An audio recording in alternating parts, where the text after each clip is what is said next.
আসসালামু আলাইকুম প্রিয় নবম ও দশম শ্রেণীর শিক্ষার্থী, তোমাদের জন্য আজকে আমরা হাজির হয়েছি চতুর্থ অধ্যায়ের জীবনী শক্তি নিয়ে। তোমরা এই অধ্যায়টি যদি ভালোভাবে জানতে চাও তাহলে অবশ্যই আমাদের ভিডিওটি সম্পূর্ণ দেখবে। তোমরা এখানে দেখতে পাচ্ছ এটা কিন্তু একটা পাতার ছবি, জুম করে আসলে দেখানো হয়েছে। তারপরে এখানে কিছু কথা লেখা আছে, এটা তোমরা এমনিতে রিডিং পড়ে নিবা। আমি মূল অংশে চলে যাই। এখানে আছে জীবনী শক্তি ও এটিপি এর ভূমিকায়। জীবনী শক্তি বা জৈব শক্তি বলতে আমরা ভিন্ন বা বিশেষ কোনো শক্তিকে বোঝাই না। পদার্থবিজ্ঞানে শক্তির যে সংজ্ঞা দেওয়া হয়েছে তা থেকে এটি আলাদা কিছু নয়। জীবদেহ বা জৈব অণুর রাসায়নিক বন্ধন ছিন্ন করার মাধ্যমে প্রাপ্ত শক্তিকে এই নামে ডাকা হয় মাত্র। জীব প্রতিনিয়ত পরিবেশ থেকে শক্তি সংগ্রহ করে, সংগৃহীত শক্তিকে এক রূপ থেকে অন্য রূপে পরিবর্তিত করে, কখনো বা সঞ্চয় করে এবং শেষে সেই শক্তি আবার পরিবেশে ফিরিয়ে দেয়। তাহলে শক্তি কিন্তু ধ্বংস হয় না, এক রূপ থেকে অন্য রূপে রূপান্তরিত হয়। আর কি হয়, কখনো এই শক্তি সঞ্চিত হয়, আবার কখনো এই শক্তি পরিবেশে ফিরিয়ে দেয়। এগুলো একটু মনে রাখবে, এগুলো কিন্তু বহুপদী বা টিকের জন্য বা সংক্ষিপ্তের জন্য খুবই ইম্পর্টেন্ট। তোমরা এখানে একটা ছবি দেখতে পাচ্ছ, তোমরা মনোযোগ সহকারে একটু শোনো, তাহলে কিন্তু ক্লিয়ার হয়ে যাবে। ছবিটি এই জায়গা থেকে শুরু হয়েছে, তোমরা ভেবে নিবা এই জায়গা থেকে। এর পুরো নাম হচ্ছে অ্যাডিনোসিন ডাইফসফেট। এই যে এখানে লেখা আছে তোমাদের সুবিধার জন্য, এতে অ্যাডিনোসিন, ডিতে ডাই, পিতে ফসফেট, অ্যাডিনোসিন ডাইফসফেট। তুমি বুঝবা ডাই, এই যে ডি আছে, ডিতে ডাই, এই ডাই মানে বিজ্ঞানের ভাষায় কিন্তু দুই। ডাই মানে বিজ্ঞানের ভাষায় কিন্তু দুই বোঝাচ্ছে, অর্থাৎ অ্যাডিনোসিন ডাইফসফেট, অর্থাৎ ফসফেট দুইটা আছে। ডাইফসফেট মানে ফসফেট দুইটা আছে। এই যে এখানে হলুদ মতো বল দেখতে পাচ্ছ, একটা আর একটা, দুইটা, এ হচ্ছে ডাইফসফেট। এখানে তোমাদের সুবিধার জন্য দেওয়াও আছে কিন্তু। তা এটা কি হচ্ছে এবার অ্যাডিনোসিন ডাইফসফেট। এই দেখো এখান থেকে চলে যে এখানে হয়েছে এই এডিপি, এখানে হয়েছে এটিপি। তা কি করে হলো এটিপি? এখানে এটিপি অর্থাৎ অ্যাডিনোসিন ট্রাইফসফেট। এই যে এখানে তোমরা দেখতে পাচ্ছ ট্রাইফসফেট।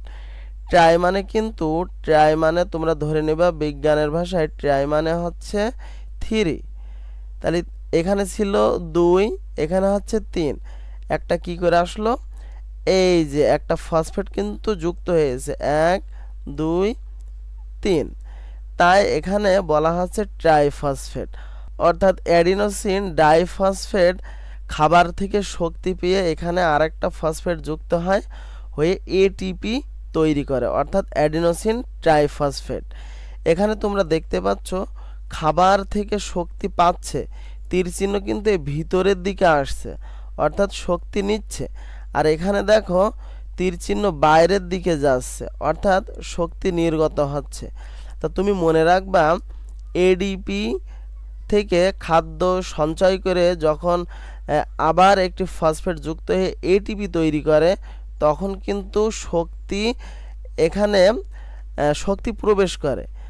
আবার এটিপি থেকে পুনরায় আবার এডিপিতে কিন্তু এই যে তীর চিহ্ন এমনি আছে, আবার এডিপি হবে, অর্থাৎ এটিপি থেকে একটা ফসফেট ভেঙে যে আবার এডিপি হবে। ভেঙে যাওয়ার সময় কিন্তু এই যে এই শক্তি নির্গত হচ্ছে। তা এই শক্তি আর এই শক্তিটা কিন্তু প্রায় একই থাকবে, শক্তি কম বেশ হবে না। তোমরা এটুকু মনে রাখবে, আমি আশা করছি তোমরা এটা বুঝতে পারছো। তারপর দেখো এখানে আছে ডিএনএ এবং আরএনএ এর গাঠনিক উপাদানগুলো। একটি হলো অ্যাডেনিন, তুমি এটা মনে রাখবা টিক বা সংক্ষিপ্তর জন্য। ডিএনএ বা আরএনএ এর গাঠনিক উপাদানগুলো হলো অ্যাডেনিন।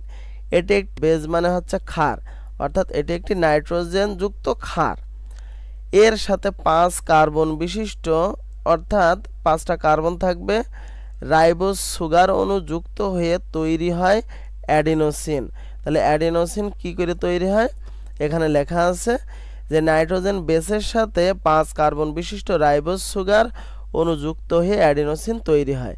অ্যাডিনোসিন অণুর সাথে পর্যায়ক্রমে 1টি 2টি 3টি ফসফেট বা ফসফরিক অ্যাসিড গ্রুপ যুক্ত হয়ে যথাক্রমে অ্যাডিনোসিন মনোফসফেট AMP এমতে হচ্ছে মনো, মনো মানে মনে রাখবা, মনো মানে বিজ্ঞানের ভাষায় মনো মানে এক।